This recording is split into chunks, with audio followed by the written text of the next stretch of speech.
Pemirsa, hari ini Majelis Kehormatan Mahkamah Konstitusi atau MKMK memeriksa Ketua MK Anwar Usman terkait dugaan pelanggaran kode etik. MKMK juga melakukan pemeriksaan pendahuluan terhadap para pelapor. Majelis Kehormatan Mahkamah Konstitusi mulai menggelar sidang hari ini. MKMK yang dipimpin Jimli Ashidik akan memeriksa Ketua MK Anwar Usman terkait dugaan pelanggaran kode etik dalam putusan batas usia Capres-Cawapres. Selain itu, MKMK juga melangsungkan pemeriksaan pendahuluan terhadap perwakilan para pelapor. Sidang terhadap para pelapor digelar secara terbuka, namun pemeriksaan terhadap Anwar Usman dilakukan tertutup.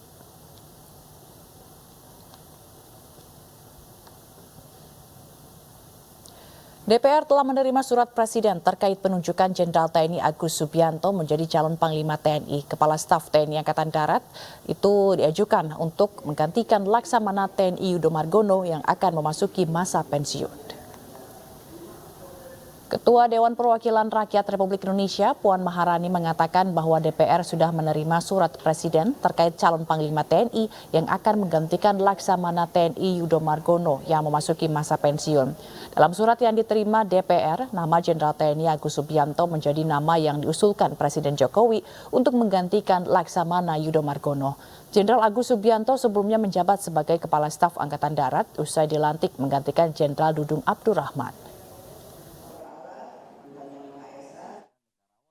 Adalah Jenderal TNI Agus Subianto SE, MSI, yang saat ini menjabat sebagai Kepala Staf Angkatan Darat.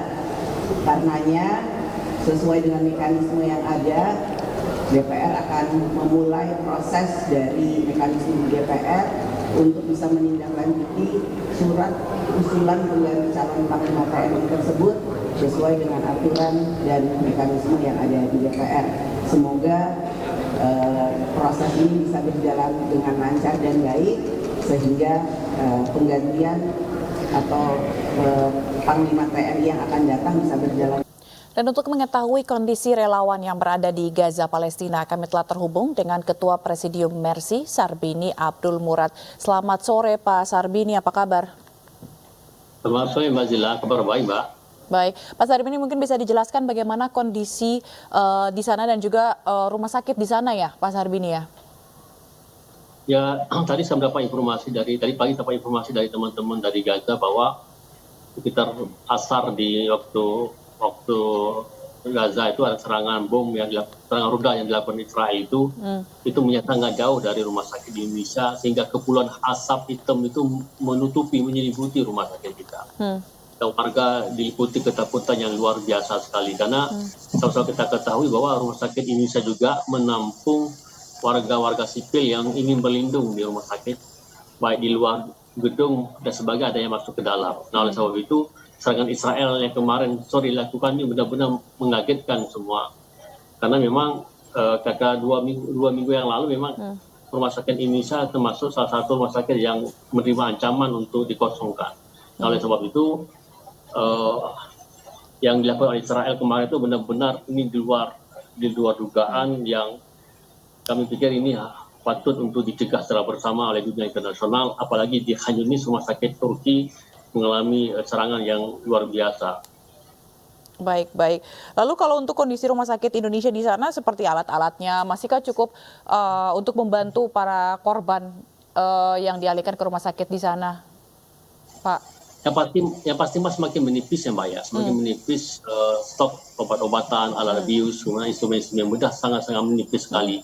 Nah kira-kira seminggu yang lalu teman-teman di Gaza telah mencoba untuk menjadi pasukan dalam jumlah yang kecil di distributor obat-obat dan alat kesehatan yang memang sejak dulu itu merupakan rekanan Mercy, sehingga kita juga bisa memasok dalam jumlah kecil obat-obatan maupun instrumen bedah. Serta juga kita bisa memasok juga makanan, kemudian selimut, kemudian pakaian untuk para nakes yang mereka nggak ganti-gantian dalam 24 jam.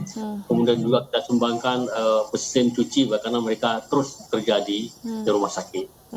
Tapi itu adalah jumlah yang kecil Mbak, karena memang kita gunakan stok yang ada di Gaza. Masih di blokade ya Pak atau gimana? Ya memang keputusan Dewan Keamanan kan untuk dibuka tiap hari sekitar 100 kontainer harus masuk bantuan kemanusiaan. Tapi itu kan yang tertulis ya. Tapi realitanya tidak seperti itu, Mbak. masih sangat mengalami kesulitan bantuan-bantuan yang bisa masuk Gaza. Ya, kita harapkanlah dalam waktu dekat ini ini bisa didistribusikan ke masyarakat, terutama di rumah sakit yang memang hari ini sangat membutuhkan obat-obatan dan instrumen bedah. Baik, kalau listrik sama internet udah berfungsi lagi, Pak? Nah, di rumah sakit kita nih listrik secara umum itu mati ya, tapi kita mencoba untuk mengakali dan menggunakan dalam waktu-waktu yang terbatas ya untuk menanggulangi korban-korban. Ketika ada korban, kadang bisa pakai senter atau HP, Mbak. Kemudian kita pakai listrik, tapi dalam waktu-waktu tertentu ya, nggak 24 jam. Karena memang stok solar ini sangat-sangat terbatas di Gaza. Baik. Jadi kondisinya juga masih sangat terbatas ya. Tapi kalau untuk relawan kita, Pak, di sana, tenaga kerja kita, adakah yang menjadi korban?